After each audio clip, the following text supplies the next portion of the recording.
Actually, nagbiyahe pa ako from Bicol. Dumating ako 2 a.m. kanina. Ako po kasi, lawyer, at nagtuturo rin ako sa law. At ang tinuturo ko pa naman, constitutional law. At ang subject ko na hinahawakan ngayon, constitutional law to Bill of Rights. At human rights lawyer din ako. Kaya itong ano dito, pinag-uusapan, malapit ito sa ano ko, advocacies ko. Pero aside kasi sa lawyer, vlogger din ako. Kaya doon sa lumabas na pangalan na invited na 40 na mga social media personalities, kami ni Ross ang nasa last. Pang 39 ako, pang 40 siya. Humabol si Mark, pang 41. So, unang-una, yung mga estudyante ko nagtatanong, Attorney, invited ka doon, mga fake news daw, pinapatawag, mga fake news peddlers. Sabi ko, doon pa lang parang biktima na ako kaagad ng fake news. Kasama na ako doon sa 40 na nakagrupo kasi lahat yun 40. Ayaw ko sanang umattend kasi may klase ako tonight. Kaya start pa lang ng klase. Pero gusto ko rin i-clear yung issue na napapasama ako doon sa 40 na fake news na mga vloggers Kaya nag-ano akong umattend dito. Pero hindi ko rin alam bakit ako in-invite. Attorney, kasi mix po yung ating invitation. No? As a matter of fact, ano po kasi hindi po natin kaya accommodate lahat ng mga vloggers. The reason yung unang 40 po, but in the next hearing, we will be inviting other vloggers as well. So, nag-mix na po yung mga peddling fake news and yung mga peddling naman ng mga truthfulness doon sa kanilang mga content. But Okay. At any rate, ang kinikater po namin dito ay halos lahat ng mga vloggers natin, mga Pilipino, na ang content mo nila ay about against or pro-government. So, yun po yung ating po inimbitahan for the meantime. But basically, sa susunod po, pupunta po tayo, segue po tayo sa ibang industry. Sige, go ahead, Attorney. Thank you po, Mr. Chair. Doon kasi sa 40 na yon, nakahabol si Mark pang 41, sabi ko, 3 lang yata kami ditong hindi DDS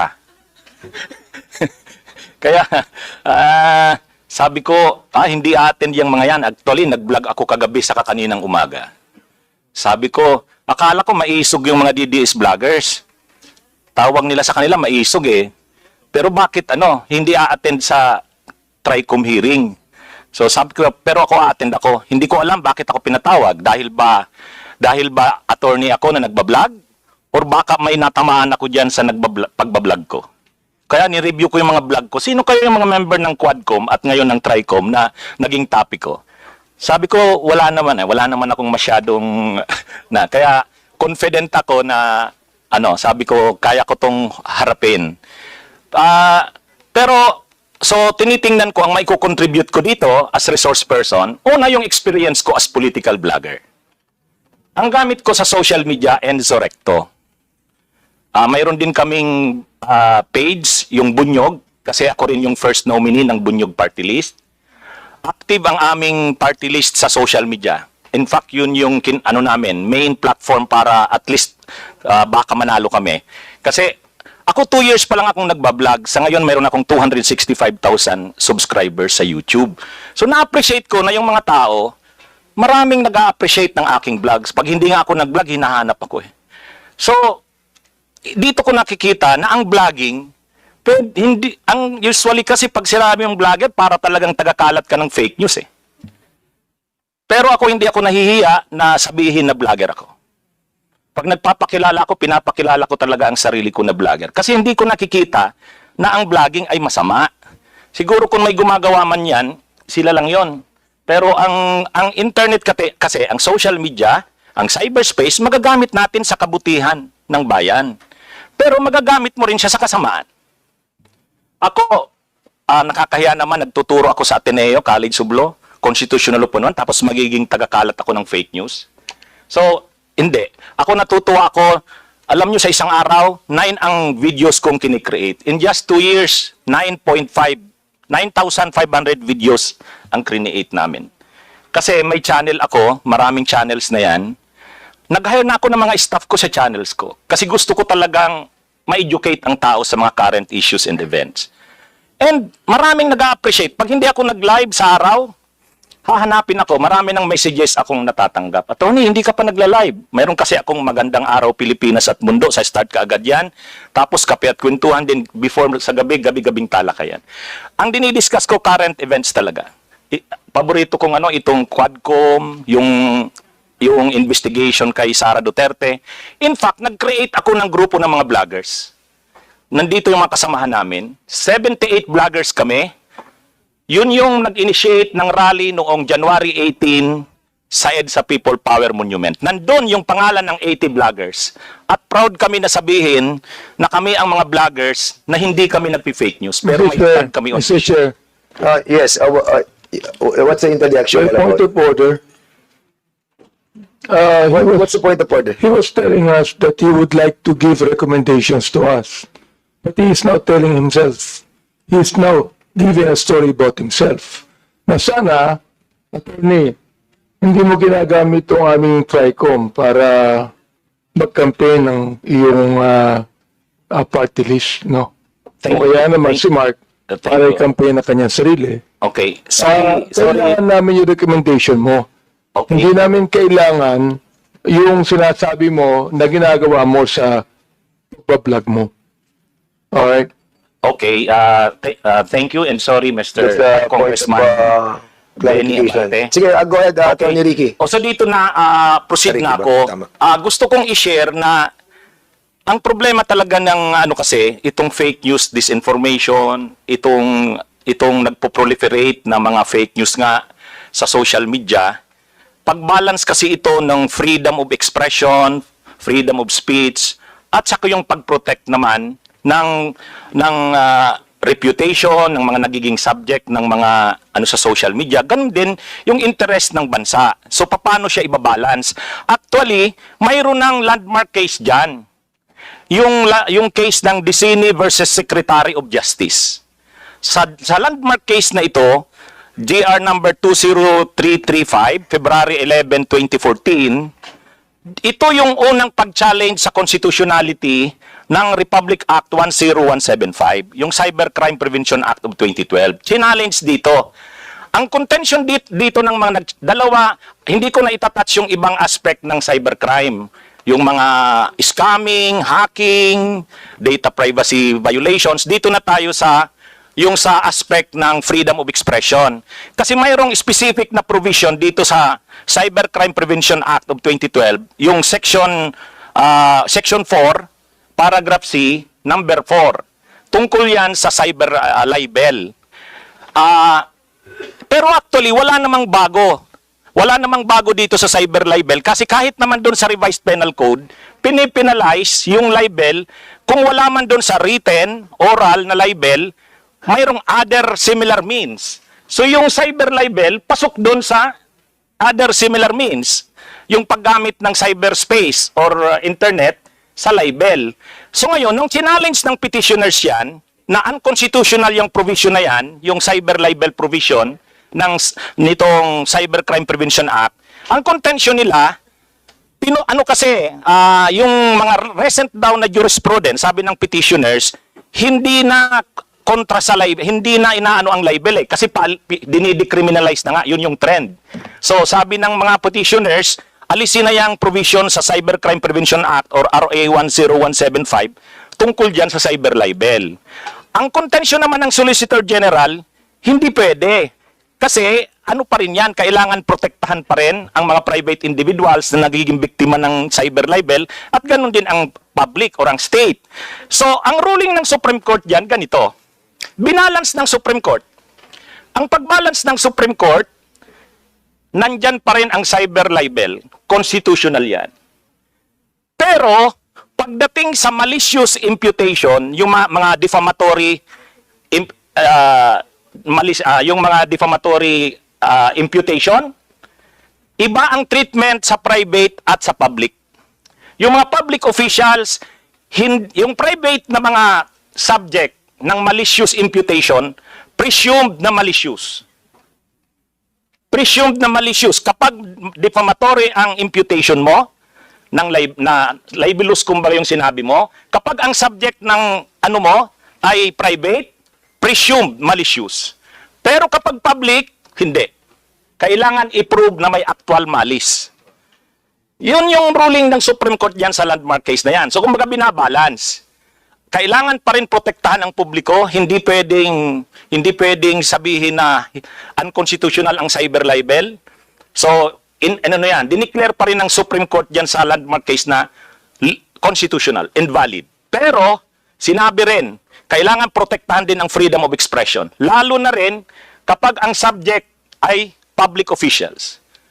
So, yun yung ruling dito. May isa pa dito, yung Section 5, tungkol Chair. naman dun sa mga nagsishare, nagla-live. Sobra naman. Yung mga nagsishare, nagla-live.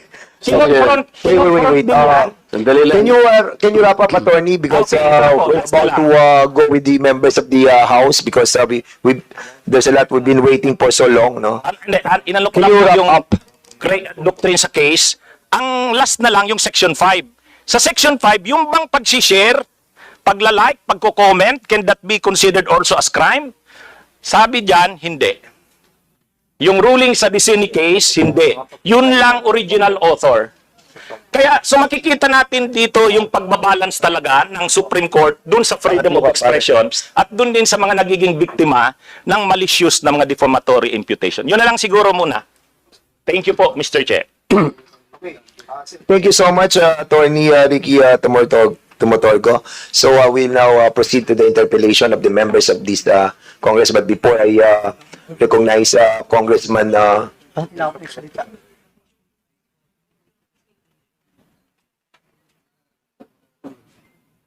sige, before... meron pa tayo isang presenter but before that, the chair would like to recognize first Congressman Marcoleta. Thank you, Mr. Chair. Anong pangalan ng gano'n niya? Attorney yan? Brother,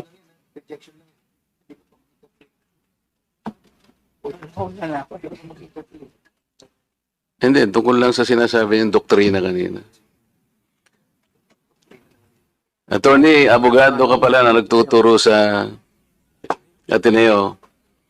At sinasabi mo, ang diferensya ng private sa public figure, pagka public figure ay hindi basta-basta. Kahit nabirahin mo, parang may lisensya ka na, parang gano'n sinasabi mo. Pero pag private, talagang kinakailangan may malis ka agad yun. Siguradong. Kaya lang nung ikaw ay nag-vlog, ito yung title ng vlog mo sa akin eh. Huwag maniniwala sa pakulo at panliling lang ni Marcoleta. Ano ang panliling lang ko, attorney? Public figure ako, pero kailangan malaman ko, sapagkat dito lang may malis ka na eh. Una, hindi mo ako kilala, ikaw hindi rin kita kilala. Pero dito lang sa title na title pa lang, huwag maniniwala sa pakulo at panlilin lang ni Marcoleta. Attorney, kahit kailan wala akong nilinlang na mamamayan ng Pilipinas. Wala kang karapatan na akusahan mo ako ng ganito. Kung ang pinag-uusapan ay gusto mo lang ma-informahan ang mga nagpa-follow sa iyo kung sino-sinong maraming nagpa-follow. Pwede mo ba sagutin ito muna? Ano yung panlilin lang na sinasabi mo rito? Marami na po kasi akong naging hindi ko ano yung particular na Ito pakikita ko sa iyo, ayan oh. hindi ko po alam kung anong particular doon na Attorney, gumawa ka ng vlog. yes po, ako po Responsibilidad mo sa public ito, lalong-lalo na yung naniniwala sa iyo. Hindi ako maniwala kung paano mo silang napaniwala. Pero itong sinabi mong ito, may pakulo ako at panlilin lang. Ito yung sagutin mo. Hindi ako naniniwalang hindi mo naalala ito. Mr. Chair? Mr. Chair? Actually po, dun yata yan sa rally ng Iglesia ni Cristo na naging subject din ako po ng programa ninyo sa yung dalawang pong kasama Honorable Congressman Marcoleta. Ako po yung naging subject nyo doon ni Saganang Mamamayan. Kasi ako yung nag-comment na sabi ko, dapat yung Iglesia ni Cristo kung talagang malaki yung mobilization nila, doon nila gawin sa Luneta, huwag sa Liwasan. Yun yung kasi, pag sa Liwasan... Attorney, huwag mong nililihis ang usapan. Ano? Ang Hindi, yun po pinag-uusapan yung panlilin lang na sinasabi mo at pakulo. Walang kinalaman yung rally ng INC dito. Doon ko po kita, Honorable Congressman Anong Marcolita. panlililang ang ginawa ko doon sa rally? Yung po yatang speech nyo doon Hindi sa pa yata, kailangan siguruhin mo. Nagsalita ko doon, anong parte ng speech ko ang nilinlang ko ang mamamayang Pilipino? Honorable Congressman Marco, yung reaction ko po yata yung speech nyo po doon sa Ano stage. nga, kung alam mo yung speech ko, ano yung panlilinlang doon? Tingnan ko po dito sa ano ko kung ano yung ang dami ko na po kasi naging content tungkol Ay, po. hindi ganun. Ako kapag ka sinabi ko, alam ko ang pinagbabasihan ko. Kahit matagal na yon, maaalala ko. Pag nilinlang ako ng isang tao, alam ko. Problema sa inyo, hindi ko nilalahat ang vloggers, ano? Ako, hindi ko minamasama yung vlogs. Yan ay part ng, ng ating free speech. Expression. At yan ay ginagaranti ng ating saligang batas. Totoo naman na kapag ka public figures, hindi dapat balat sibuyas. Hindi kagaya ng balat sibuyas ni Kong Barbers, alam ko yan. Pero hindi nangangahulugan. Kailangan i-establish ninyo. I-establish mo. Ikaw ay abogado pa rin, kagaya na sinasabi mo, nagtuturo ka pa sa isang reputabling institusyon. At pagkatapos, tinatanong ko lang ngayon, ikaw ang nagbablog, oh. Basta po tungkol po talaga yung naging topic ko po kayo tungkol doon sa rally ng Ano ANC. nga yung sinabi ko sa rally na nanilang ako ng Pilipino? Wala ka man lang maisip? Ito yung uri mo na hindi kailangan talagang nagbablog, eh. Nami-mislead mo yung mga tao, nililin lang mo yung mga tao. Ang dahilan ay hindi mo man lang masabi kung ano yung aking mga panlilinlang na sinasabi mo rito. Pakulo at panlilinlang. Hindi ganyan yung mga vloggers na kilala ko. Yung mga vloggers umaatake rin sa akin, pero hindi ako balat sibuyas. Sapagkat may basihan ang kanilang sinasabi. Yung pinag-uusapan siguro namin dito. Gusto nila niyang tingnan siguro kung ano yung mga seats ng mga aming pinag-uusapan dito. Hindi ako balat sibuyas, pero ito, wala akong makitang panlilang na ginawa ko sa ating mamamayan. Ikaw, ang lakas ng loob mo na mag-vlog. Abogado ka pa naman. O ano? Gusto, panoorin ko po mamaya itong ano, kung ano yung Ayun ang hirap sa atin, Mr. Chair, eh. ano po kasi, Isip-isipin mo, bigla ka na lang gagawa ng isang vlog na ngayon ay tatanungin kita ng diretso, wala ka man lang masabi, kahit isang panlilin lang. At ang inaakala mo, baka sakaling doon sa rally. maraming, Ibig mo sabihin, naharap ako sa rallyng pagkalaki-laki para manlilang lang ako ng mamamayang Pilipino? Hindi ka karapat-dapat na abogado, eh. Hindi ka dapat magturo sa Ateneo. Sinasabi ko sa iyo ngayon. Ako hindi ko inaukusahan ng mga vloggers. Kahit masasakit ang sinasabi nila, ngunit merong basihan. Meron silang pinagmumulan na basihan. Kamukha nung isang vlogger, Mr. Chair. Nakita niya yung isang tarpaulin, isang billboard na na-install doon sa SLEX. Isang female vlogger, Mr. Chair, na napanood ko. Itong si Marcoleta kanya, walang kahihiyan ito, ha. Tanga pala, eh. At ikinahihiya na rin siya ng mga kapatid niya sa Iglesia ni Cristo. Sapagkat, akalain mong gagawa siya ng billboard, isasama niya kanya si Pastor Kibuloy. Hindi ba niya alam na si Pastor Kibuloy ay ganyan, ganyan, ganyan, ganyan? So, kinakailangan, Mr. Chair, na sagutin ko. Ang pagkakasabi ko lang po na sagutin ko, miss ka ako, hindi kita kilala, pero medyo nasaktan lang ako, pero nandun na lang, pagpapasensyaan na kita, sapagat ako ay public figure. Kung ako lang ka ako ang ginanito mo, okay lang, eh. Kaya lang kita sasagutin sapagkat yung mga nakikinig sa'yo, baka malin lang mo. Baka sila'y mailigaw mo sa paniwala na ako nga ang gumawa ng billboard na yan. So ipinaliwanag ko, Mr. Chair, hindi ako ang gumawa ng billboard na yan. Nakita ko na lamang po na biglang kasama po ako ron. At hindi naman po ipinaalam sa akin nung gumawa. Siguro po dahil si Pastor Kibuloy po ay tumatakbo ring isang senador, inakala niya sigurong magiging maganda rin para sa kanya kung kami po'y magkasama. Eh, ako naman po'y wala namang magagawa tungkol doon. Pero hindi ko na po, wala na po akong reaksyon sapagkat public figure nga po ako eh. Lahat kami ay tatamaan. Ito nga po yung napakagandang pagkakasalita po sa Korte Suprema eh. Mr. Chair, basahin ko lang, maliit lang po ito. The interest of society, ito po yung United States versus Bustos. The interest of society and the maintenance of good government demand a full discussion of public affairs.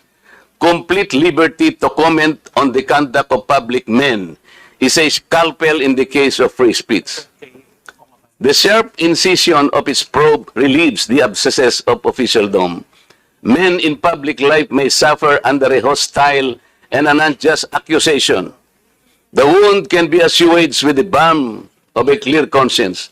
A public officer must not be too thin-skinned with reference to comment upon his official acts. Kaya kaya ko na lang siyang itolerate, Mr. Chair, yung babaeng yun eh. Pero ikaw, attorney, dahil sa attorney ka, yan ang sinasabi mo, at nagtuturo ka pa sa isang reputable institution, dito lamang sa title mo eh, huwag maniniwala sa pakulo at panlilin lang ni Marcoleta.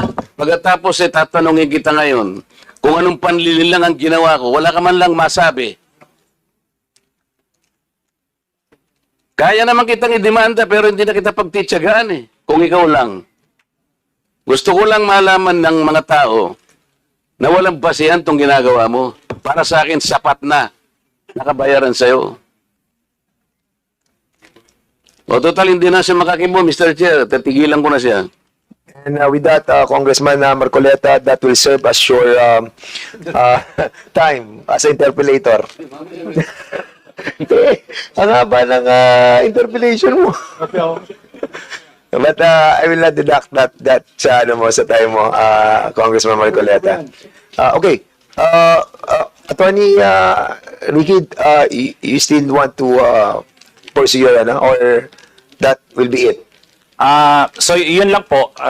Siguro we give you time also to to answer back on baka panoodin mo muna yung mga vlog mo. Later on, you can approach us if you wanted to defend your Dapat nga, mag-isbar pa yan eh. you have your time, Congressman Marcoleta. We'll be giving time to Attorney Ricky to defend himself. Ano lang po siguro, fairness, and